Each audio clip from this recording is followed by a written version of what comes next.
जब मैग्नीशियम को आग से जलाते हैं तो आग तो सारा ऑक्सीजन जलाते वक्त अपने आसपास का ले लेता है और कार्बन डाइऑक्साइड रिलीज करता है। जब सारा ऑक्सीजन आग ले लेता है तो मैग्नीशियम के आसपास कार्बन डाइऑक्साइड आसानी से मिलता है, तो उसके साथ रिएक्ट करके मैग्नीशियम कार्बोनेट या कार्बाइड क्यों नहीं बनाता।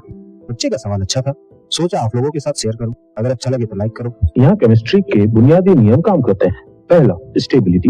दूसरा, ताकत या अभिक्रिया करने की चाह।